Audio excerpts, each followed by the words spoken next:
痛みを感じろ。痛みを考えろ。痛みを受け取れ。痛みを知れ。痛みを知らぬ者に本当の平和は分からん。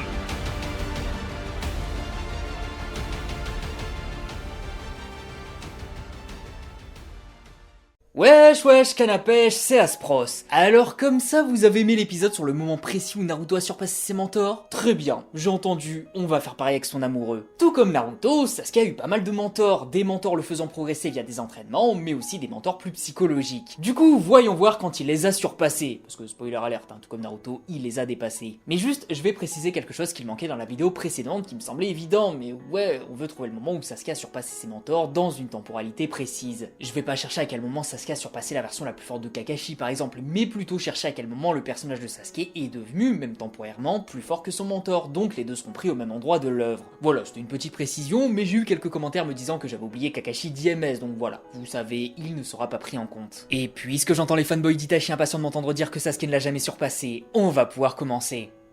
Et ouais, parce que Zetsuo dit qu'Itachi est invincible et il connaît Kaguya, donc Itachi est plus fort que Kaguya, qui est elle-même plus forte que Sasuke. C'est QFD. Ouais, accrochez-vous.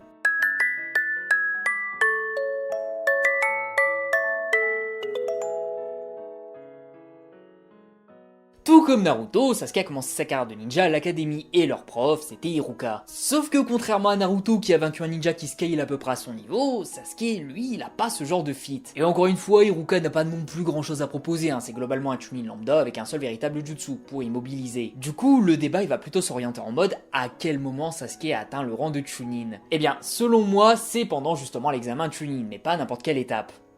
Enfin, ça se débat. Non parce que, effectivement, Sasuke qui reçoit sa marque maudite et qui l'utilise devient un monstre de puissance au point que ses mouvements semblent presque invisibles pour des ninjas comme Dessous et qui impressionne même Neji. Donc là, on peut déjà discuter sur un potentiel surpassement du rang de Chunin classique, mais on peut aussi débattre sur l'origine de ce pouvoir, à savoir un boost mental temporaire, en mode c'est parce qu'il est un petit peu fâché qu'il a pu devenir si fort. Comme j'énerve les boosts mentaux avec Naruto, je vais faire pareil avec Sasuke. Mais ce qui est cool, c'est que le Sasuke suivant, celui de la finale de l'examen Chunin, là je mettrai ma main coupée qu'il surpasse Iruka. Non seulement je pense qu'il est plus fort que lui, mais pas juste d'un peu. Déjà narrativement, ce Sasuke il a soulevé sans problème les petites fesses toutes sableuses de Gaara, un gars qui se tape avec des Jonin depuis qu'il a l'âge de marcher. Des Jonin et des embous n'arrivent pas à le blesser, c'est littéralement jamais arrivé, mais Sasuke il l'a fait sans trop de difficulté. Rien que là vous voyez, c'est tendu. Mais niveau compétence, sa vitesse est telle que là, Iruka n'aura aucune chance de le suivre des yeux. Un petit fait intéressant, c'est que ce Sasuke est quasi aussi rapide que Lee sans ses poids. Genre sa vitesse de base, c'est quasi la vitesse de base de Lee, sans ses portes évidemment. Mais Lee a donné un détail intéressant, à savoir que Sasuke peut atteindre une vitesse supérieure. Non pas parce que Lee n'est pas capable d'aller aussi vite, mais parce qu'il est obligé de s'auto-nerfer. Et ouais, aller vite, ça a aussi des désavantages, et là, en l'occurrence, ça empêche de contrer une contre-attaque adverse. Si Lee fonce sur un adversaire qui contre-attaque, sa vitesse démentielle va créer une vision tunnel, ce qui fait qu'il n'aura pas les réflexes de contrer, donc il se ferait avoir. C'est pourquoi, même en utilisant les 5 portes, il ne peut pas se permettre d'aller à fond de balle. Alors que Sasuke, à l'inverse, le peut, grâce à ses pupilles. Pour rappel, le Chidori crée ce qu'on appelle une suractivité corporelle. En gros, les signaux se transmettent plus vite dans le corps, et il peut bouger à une vitesse démesurée en comparaison avant, et c'est un petit peu le principe de l'armure de foot Jirai Kage. Bref, avec ce boost phénoménal, Sasuke a moyen de se déplacer encore plus vite que Lee, vu que lui, il est pas limité grâce à ses pupilles. Et ensuite, vous connaissez, coup des stocks et décès de l'adversaire dans pas mal de cas. Et malheureusement pour Iruka, il devrait avoir rien dans son arsenal pour contrer ce genre d'attaque. Vu qu'il ne semble pas avoir de bouclier ou technique de déplacement particulière, ça risque de se jouer sur un combat de vitesse, et Iruka,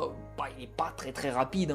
Et c'est encore pire, parce que dans ce genre d'affrontement, il faudrait qu'il voit l'attaque, que son cerveau enclenche le mouvement d'esquive, et qu'ensuite son corps ne bouge, et évidemment qu'il bouge suffisamment vite. Contre Sasuke, ses pupilles et son Chidori, y a juste pas moyen. Même Gaara mode bijou n'a pas pu contrer ça, alors Iruka, voilà quoi. Sasuke, je vais te dire les termes, était quasiment niveau Jonin moyen ici. Malgré son manque d'expérience, il en voyait déjà, et Iruka n'a juste aucune chance face à lui. Donc il l'a dépassé pendant cette étape de l'examen Chunin. Avant ça se discute, mais dans 100% des cas, il le surpasse ici. Donc ouais, finale de l'examen Chunin.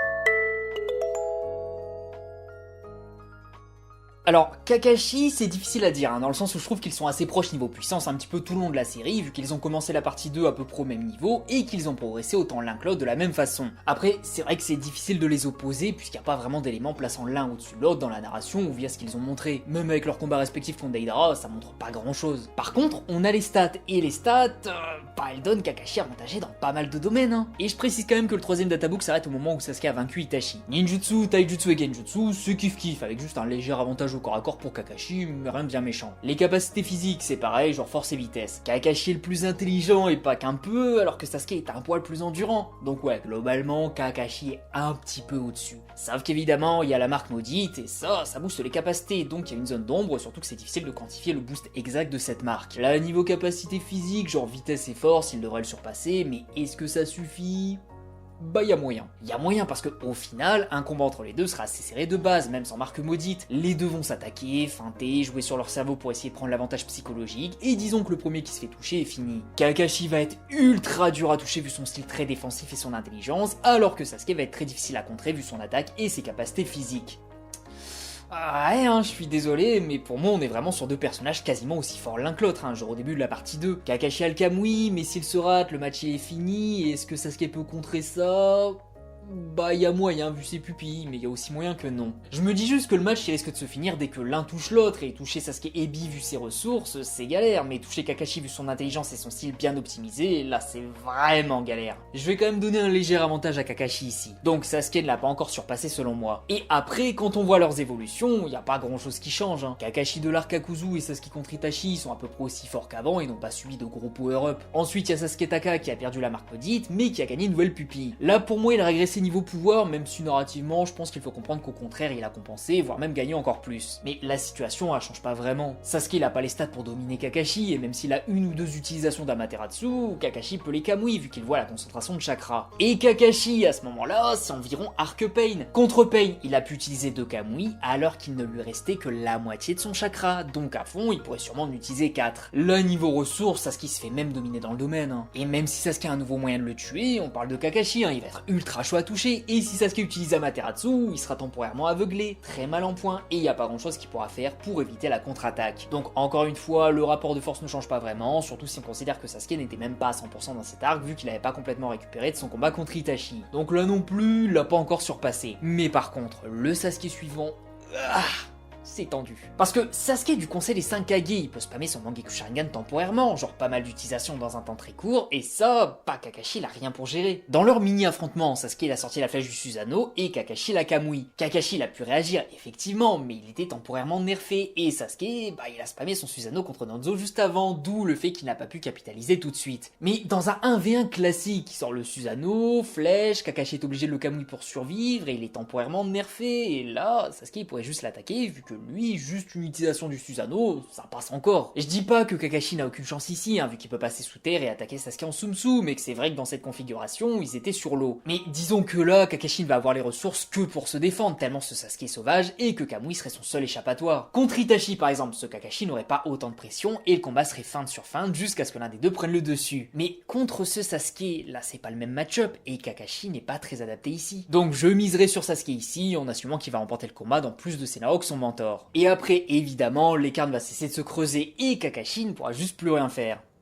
Jusqu'à DMS Kakashi, mais t'as capté. Bref, Sasuke du conseil des 5 Kage, donc Mangekyou Sharingan à peu près maîtrisé, et celui qui a surpassé Kakashi et Sasuke Ebi, ça se discute, mais ça reste surtout très serré.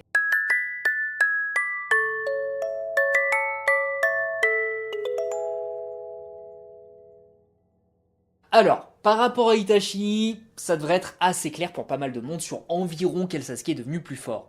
Enfin, clair, oui et non, mais au moins la fourchette devrait vous convaincre. En gros, le Sasuke de l'arc Destin des Frères, c'est très évident qu'il ne peut pas vaincre Itachi. Ils se sont battus et Itachi était tellement au-dessus qu'il a pu manipuler le combat sans que Sasuke ne le remarque, donc il y avait vraiment un écart colossal de niveau. Le Sasuke Taka, quand il affronte Killer Bee, il est impossible à scale vu qu'il a offert une prestation sympa contre Bee, non déplaise à ses haters, mais surtout, il l'a fait en n'étant pas complètement rétabli de son combat contre Itachi. Mais comme je pense que le Sasuke suivant n'est toujours pas à son niveau, ça nous arrange ici, pas besoin d'aller plus loin que ça. Et du coup, je ne pense pas non plus que le Sasuke du conseil des 5 Kage les surpasser. Narrativement, Danzo le considère inférieur, Obito est déçu de sa prestation, et même quand on regarde sa prestation, il était bon évidemment, mais rien de transcendant en comparaison avec son frère. Moins fort dans les 3 grands arts ninja, moins intelligent, légèrement plus endurant mais pas de manière significative, et niveau mentalité, trop tête brûlée pour profiter pleinement de ses nouvelles capacités. Donc ouais, hein, même sans aller très loin, une bonne grosse partie des Sasuke ne peuvent pas lasser les sandales de ce cher Solo King. Maintenant, il y a la Grande Guerre, et effectivement, Sasuke a récupéré les yeux de son frère, ce qui a démultiplié sa puissance, et surtout, corrigé tous ses défauts. Un élément du databook vient préciser que là, Sasuke a obtenu les mêmes pouvoirs oculaires, en mode la même puissance. Ça signifie déjà qu'avant, c'était pas le cas, mais que maintenant, ses pouvoirs oculaires égalent ceux d'Itachi. Mais surtout, il n'a plus aucun problème d'endurance. Là où Itachi va cracher ses poumons en quelques utilisations de son Mangekyou Sharingan, Sasuke peut le spammer sans pitié et même pas sentir une légère piqûre de moustique. On retire sa surconsommation de chakra, on ajoute une maîtrise bien plus avancée sur ses pupilles, et là, oui, il a définitivement rattrapé Itachi dans un petit peu tous les domaines, voire même surpassé dans certains selon moi. Genre niveau Genjutsu, peut-être qu'Itachi en maîtrise plus et qu'il en possède un dont la puissance est démesurée, chose que Sasuke n'a pas. Mais dans un 1v1 entre eux, Tsukumi peut juste pas fonctionner sur lui vu qu'il pourrait le briser. Genre il a des pupilles plus évoluées et une aussi bonne maîtrise que son frère, si ce n'est plus, donc là ouais, tendu hein. Amaterasu, bah ça peut pas marcher vu que Sasuke peut éteindre les flammes que ses pupilles ont créées, et techniquement, les pupilles qu'Itachi utilise pour allumer Amaterasu se trouvent chez Sasuke aussi. Et oui, je sais, si Sasuke éternel Mangekyou Sharingan existe, Itachi vivant ne peut pas exister, blablabla. Mais en termes de niveau, cet Itachi n'a pas moyen d'utiliser ses deux jutsu contre son frère, et s'il tente, bah c'est son chakra qui va partir en fumée. Donc finalement, l'arsenal d'Itachi va se retrouver amputé contre l'arsenal de Sasuke, et il va être obligé de tout miser sur un plan pour le toucher et le vaincre avec l'épée Totsuka. Va-t-il y arriver ?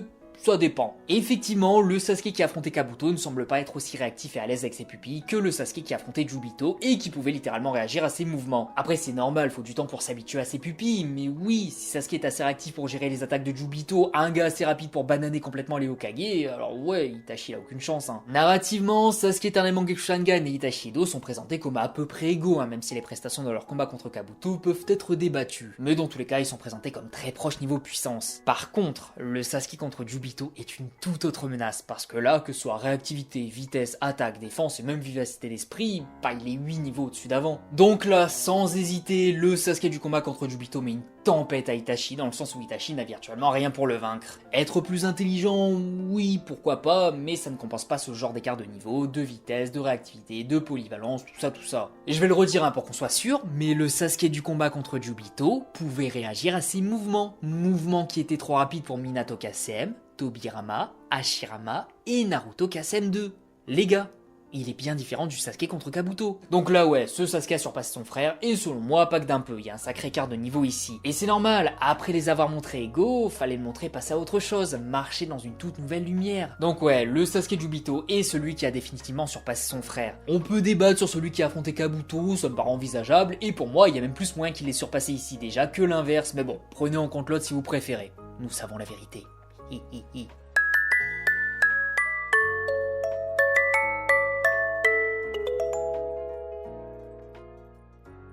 Le plus difficile ici, hein, vu que Fukaku, bah il a rien pour se faire scale véritablement. Le roman dit que ses exploits pendant la guerre ne sont pas inférieurs à ceux des Sannin et de Minato, mais on n'en saura jamais rien. Il aurait pu être un candidat au poste d'Hokage, mais selon un de ses hommes, ses pupilles sont ultra costauds, mais jamais vus. Ouais... difficile à dire, hein. Bon, je vais pas mettre 3 heures pour répondre à ça, c'est littéralement impossible à dire, mais narrativement parlant, je pense que Fukaku scale dans les environs d'Itachi. Itachi scale au niveau des Sannin de base, donc ses exploits pendant la guerre sont justifiés. Il avait le niveau d'être Hokage vu que les Sannin l'ont, et avoir un Mangekyou Sharingan, bah ça catapulte tes compétences à un tout autre niveau. Si on suppose qu'il est dans les environs d'Itachi, va falloir sortir Sasuke éternel Mangekyou Sharingan de Jubito pour le vaincre. Mais dans l'optique où finalement il ne serait qu'un utilisateur du Mangekyou Sharingan classique, genre pas au niveau d'Itachi, alors Sasuke du Conseil des 5 Kage devrait suffire. Voilà, vous pouvez faire votre choix. Et je sais que l'inclure alors qu'on a quasiment rien sur lui, c'est pas fou, mais il a techniquement entraîné Sasuke et j'ai trouvé ça intéressant de l'intégrer malgré tout. Un personnage trop souvent oublié, surtout par l'auteur, c'est dommage. C'est sur lui qu'il aurait fallu faire un one-shot en fait.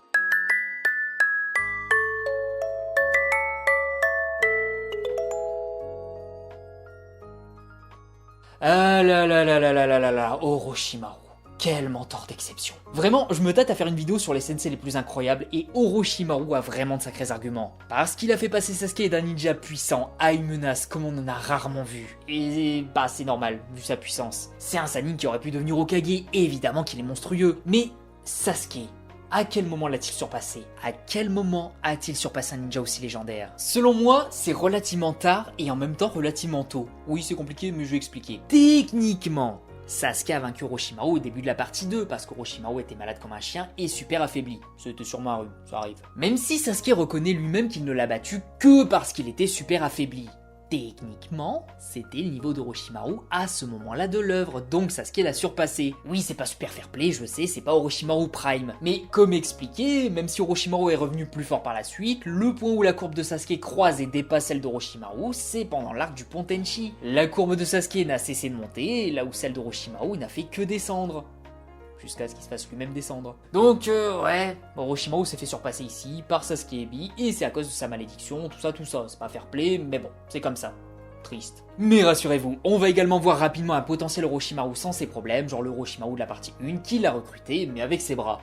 C'est bizarre dit comme ça. Dans ce cas-là, je l'ai déjà dit, Sasuke éternellement Geku Sharingan reconnaît que sa version Ebi n'a battu Orochimaru que parce qu'il était affaibli, et ça, c'est plus ou moins confirmé par Karine un petit peu plus tôt. Sasuke Ebi, même s'il est très fort, n'a pas encore atteint son niveau. Le Sasuke du Conseil des 5 Kage, pourquoi pas, je pense qu'il peut le vaincre, mais selon moi, il y a encore des éléments scénaristiques qui démontrent que non. Orochimaru est encore trop fort. Quand Sasuke parle de ramener Orochimaru, Suigetsu se transforme en flaque de pisse. Littéralement. Il réagit comme ça parce qu'il sait qu'Orochimaru est absolument monstrueux et qu'après tout ça, ils ne sont pas en sécurité. Je rappelle quand même que Suigetsu a vu Sasuke Mangekyou Sharingan en action pendant le Conseil des 5 Kage, il a vu Amaterasu, il a vu Susanoo, et il flippe en se disant qu'Orochimaru pourrait être un problème. Ça ne signifie pas qu'il pense que Sasuke éternellement Mangekyou Sharingan ne peut pas le battre évidemment, vu qu'il connaît pas ses nouveaux pouvoirs, mais par rapport à Mangekyou Sharingan du Conseil des 5 Kage, le statement il est quand même entendable, non? Surtout vu la réaction de Sasuke en mode Suigetsu, je pense que tu sous-estimes Orochimaru. En plus, ouais, Sasuke Mangekyou Sharingan a de quoi tuer Orochimaru à force, vu qu'avec assez de force de frappe, même lui peut mourir. Mais je sais pas, on parle d'un Sannin capable de prendre des Kage en 1v1, d'un ninja légendaire et d'une menace planétaire. Ouais, il est chaud l'enfoiré hein. En plus, combiné à son intelligence, sa vitesse, son expérience démesurée, sa polyvalence et son endurance, Sasuke va pas s'en débarrasser rapidement hein. Je pense que ouais, les deux sont assez proches niveau puissance, un petit peu comme Naruto Hermite et Jiraiya, donc compliqué d'affirmer que l'un surpasse l'autre. Mais la narration tend plutôt vers Orochimaru, et honnêtement, c'est pas quelque chose de si choquant que ça selon moi. Je dirais donc que cet Orochimaru devrait être toujours un poil plus fort que son élève. Par contre, ouais, Sasuke éternellement Geku Sharingan, même le tout premier, là c'est trop pour lui. Itachi l'a pulvérisé juste avec ses genjutsu, donc je pense que ce Sasuke avec son niveau de maîtrise sur ses pupilles, ouais, ça devrait aller, hein. Surtout que le débat existe avec le Sasuke du Conseil des 5 Kage, donc éternellement Geku Sharingan, c'est une fessée. Sasuke Ebi, pour le moment il a surpassé Orochimaru dans la narration, et Sasuke éternellement Geku Sharingan, pour le moment il a surpassé Orochimaru niveau puissance globale, sans limitation scénaristique. Oui, j'ai ajouté une règle, mais parce que j'aime trop Orochimaru. Vous me pardonnerez.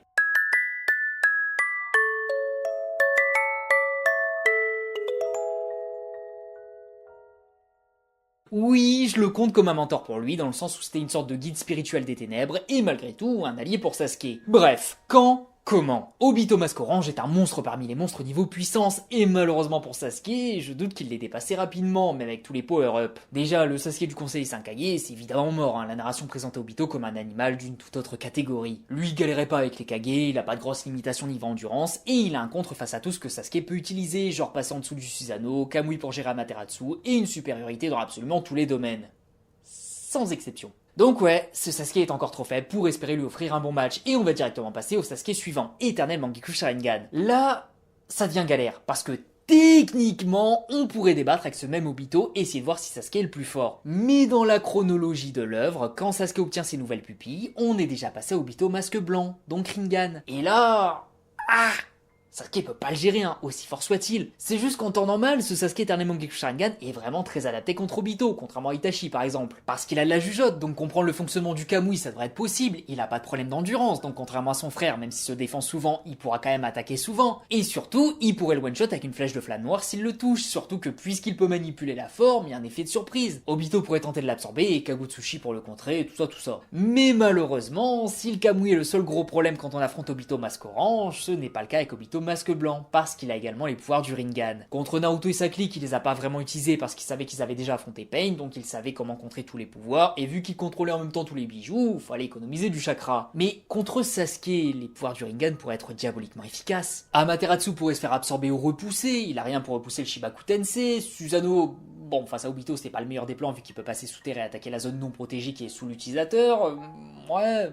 pas fou hein. Masque orange, oui. Ça se débat, surtout qu'encore une fois, Sasuke éternellement Geku Sharingan est extrêmement réactif vu qu'il peut réagir face à Obito, mais version Jinchuriki, donc Obito classique, ça devrait aller. Faut juste voir s'il a l'intelligence de capter comment fonctionne le Kamui et capitaliser, ce qui devrait être faisable selon moi. Genre, je pense qu'on se doute que si Itachi avait les ressources nécessaires, genre éternellement Geku Sharingan, il pourrait affronter Obito sans se faire écraser. Bah là c'est pareil. Donc Obito masque orange, ça peut le faire avec l'éternel Mangekyou Sharingan du combat contre le Jubito, mais comme on parle d'Obito masque blanc, là j'en doute très fortement. Et je dirais quand même qu'il faudra attendre Sasuke Rinnegan pour qu'il puisse le taper, et non seulement cette version, donc masque blanc, mais aussi toutes les versions d'Obito qui suivent. Parce que Sasuke Rinnegan, il faut vraiment avoir les pouvoirs Rikudo pour le vaincre, hein, sinon c'est aussi mort que Neji. Là, Kamui ou pas, il y a une limite, hein, la vitesse d'action, et ce Sasuke surclasserait n'importe quel Obito en la matière. Et s'il le touche même une seule fois, c'est fin du match. Au moment où Sasuke obtient son Rinnegan, Obito n'a plus son bijou, donc on va dire que c'est DMS Obito, mais à moitié mort. Et bon, je doute avoir besoin de 3 heures pour démontrer que Sasuke lui collerait une fessée déculottée. À la limite, s'il était à 100%, pourquoi pas, vu qu'il a aussi du chakra Rikudo, mais bon, il risque de pas pouvoir faire grand chose non plus dans tous les cas. Sasuke Rinnegan est donc le Sasuke qui a surpassé Obito dans la chronologie de l'œuvre. Sasuke éternellement Geku Sharingan aussi, vous me direz, vu qu'à ce moment-là, ce Sasuke existait et Obito n'avait déjà plus son bijou. Mais c'est un petit peu comme avec Orochimaru au final. Et globalement, Sasuke Rinnegan surclasse tous les Obito qu'on a vu jusqu'à présent. Un peu facile vu que j'ai sorti Sasuke Rinnegan, mais bon, ce sont les règles. Et sur cette belle injustice, on va pouvoir s'arrêter là. Selon vous, quel Sasuke a surpassé ses différents mentors? On en discute en commentaire. En attendant, je vous dis à la prochaine pour une nouvelle vidéo. Des bisous les gens, prenez soin de vous, et la prochaine fois au programme, petite vidéo plus légère, hein, parce que je sais pas si vous êtes au courant, mais en ce moment, il y a les fêtes de fin d'année. C'est nouveau, ça vient de sortir. Donc ma disponibilité, t'as capté. Mais bref, j'espère que vous apprécierez quand même.